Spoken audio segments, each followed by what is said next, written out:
Hey, this is Chris. In this video, I want to talk about the right-wing media for a bit, especially a lot of their deceptive and dishonest practices that they've been following as they present what they want evangelical Christians and other conservative followers to believe, and they're simply acting as a campaign arm of the Trump campaign. Now, lest you think, oh, well, what about sites like our channels like MSNBC? Yes, I could make a video about left-wing media operating as campaign arms of the Democrats and the Biden administration as well. But my concern is more within the evangelical community.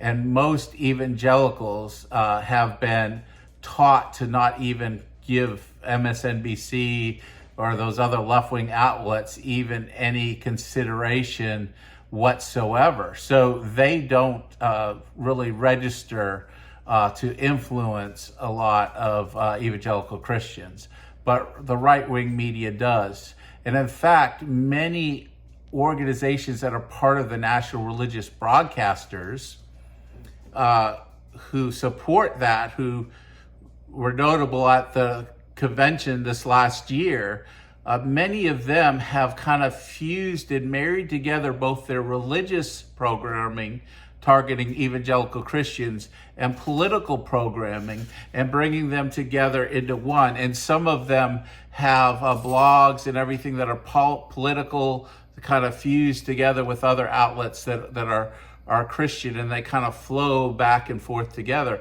And I noticed that as I try to broaden my understanding and broaden my intake of news sources just to try to understand how and why evangelical Christians have come to believe some of the things they believe and get to the place where they've gotten, where they're giving this blind, loyal support to Donald Trump.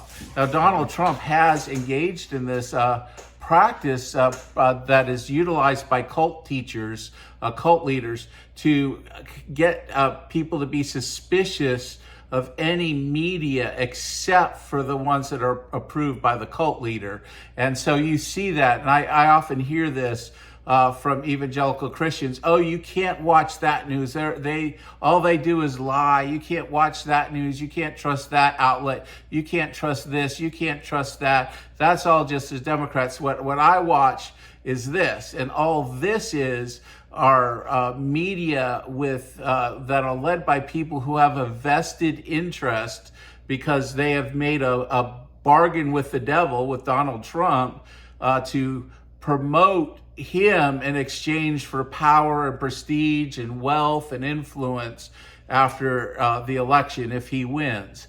And so there is a vested interest in a lot of these groups to push out in the media to prop Donald Trump up. But even further than that, what's happening in a lot of these media centers, because of social media and everything, we've been getting to this point where they're really drilling down in marketing.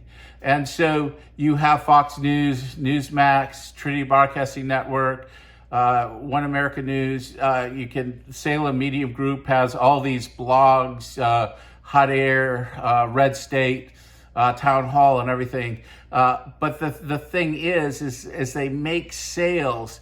They draw money in. They get donations. They make sales based on what they can sell of the audience.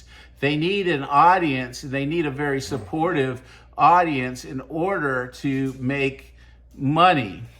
And right now, probably 75% of the Republican Party is MAGA. Conservative movement has turned largely MAGA in the United States. And so there's this intense loyalty to Donald Trump, and they've been told not to trust any media that doesn't exhibit real loyalty to Donald Trump. So therefore, these media outlets know that they have got to tailor the information they give to keep that audience so that they can get the revenue, they can make the revenue, and they get the revenue, and then they get their loyalty with Donald Trump so that they can get more power and influence and wealth and prestige. And that's what they're doing. Now, you know what? On the left-wing side, it's the same thing. They have to give a left-wing take to everything, because if they don't do that, they will lose audience. Audience will walk away. If they don't exhibit that loyalty, they won't have the influence that many of them enjoy right now, having supported Democrats in the Biden administration, and Biden being in power as the president right now. So it's not like one side's innocent, the other side's guilty.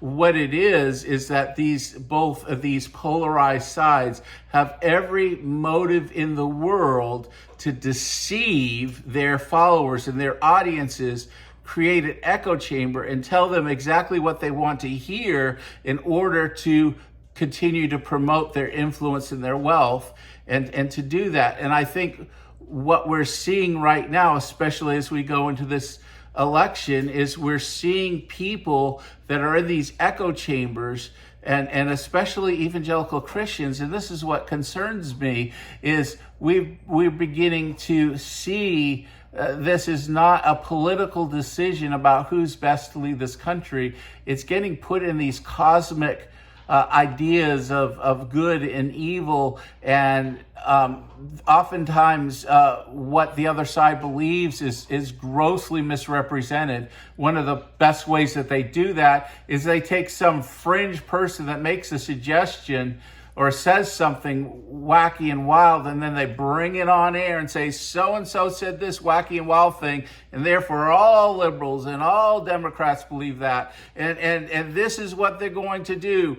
They all believe in just letting babies that are born die in the delivery room if the mother doesn't want them, because some philosophy teacher, some way out left-wing institution said that's what we should be able to do. And so therefore all that, or some political candidate got all trying to cater to the base, the left-wing base, said some really stupid, foolish things. But yes, this is what Democrats are going to do.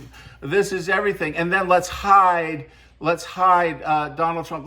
Let's misrepresent what the jury instructions were that Judge Merchan gave to the jury. Let's misrepresent what the evidence was in the trial. Let's misrepresent a lot of things because we've got to do that, because that's what MAGA wants, and we don't want to do anything to harm Donald Trump, because that will affect our audience. If we do anything to hurt him and he's displeased with us, we'll be on the outs if he wins the election.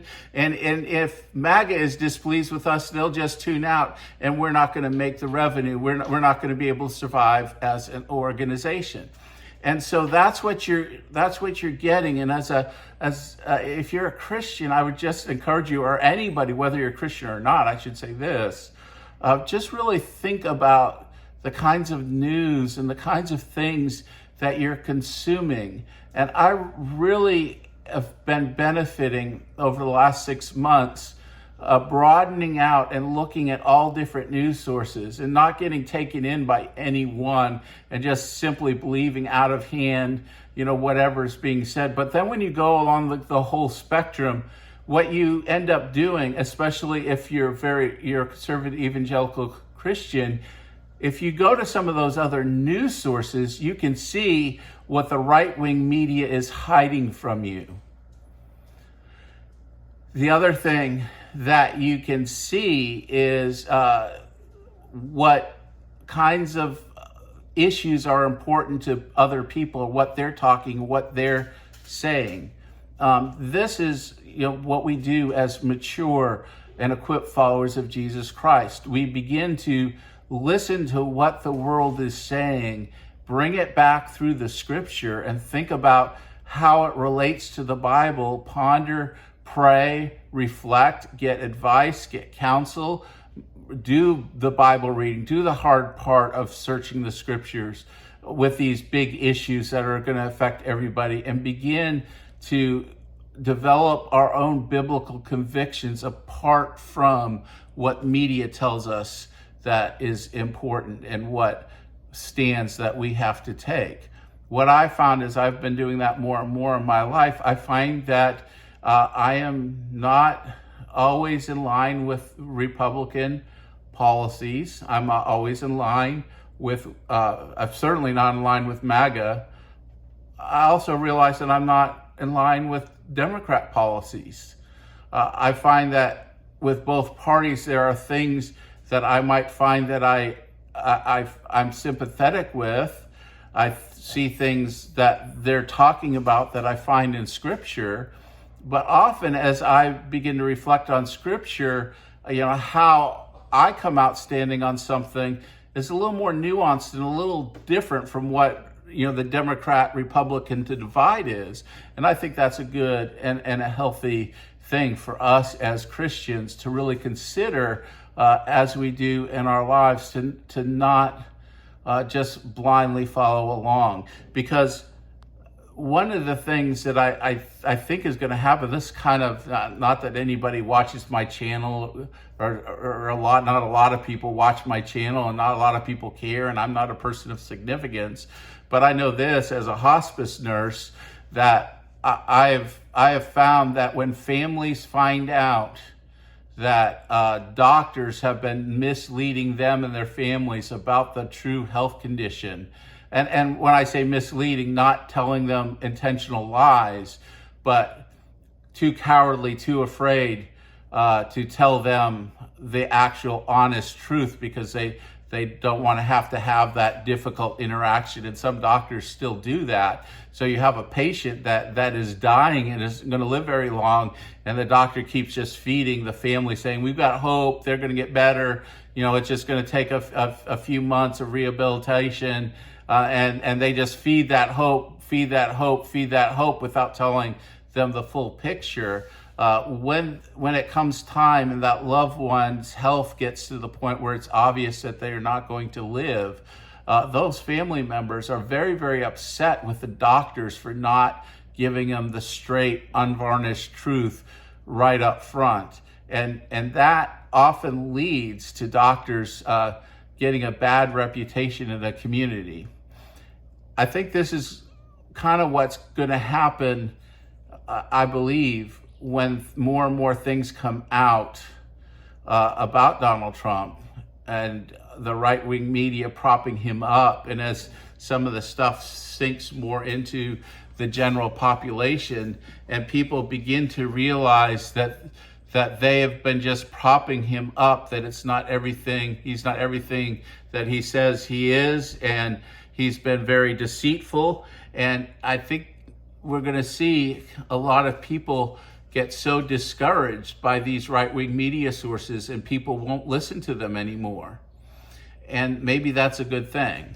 But I do believe that it's a very dangerous game that the right-wing media is playing right now, trying to cater to an audience to build their wealth, because the thing is if Donald Trump loses, there goes their power and influence.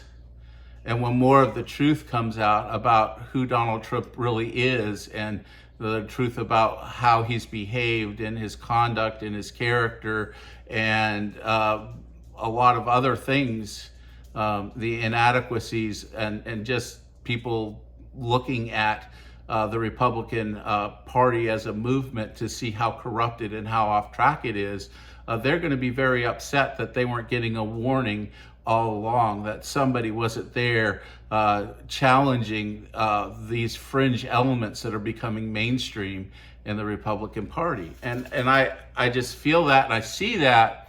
But I think the other issue for us as Christians is when we get ourselves too invested in certain media sources and certain things, when that becomes our truth, and we're unwilling to be an investigator, to simply take the word of people that we're told to trust and they prove to be untrustworthy, we're going to lose credibility as a movement, and we already are. Christians are losing credibility left and right by this blind support and trust in Donald Trump. And I just really wish people would wake up to it more and more and just think about it and recognize that this is a very dangerous game and that is being played against us. And we as Christians are going to end up losers if we keep buying into all the media, the right-wing Donald Trump blindly supporting media without any kind of critical thinking skills and reasoning skills. And then without filtering it through scripture. So thanks for watching. Let me know in the comments. I'm sure some of you will agree, many of you will disagree, but I do love to hear from you. I look at as many comments as I can and try to interact as often as I can, but a lot depends on my work schedule. So anyway, have a good day and God bless.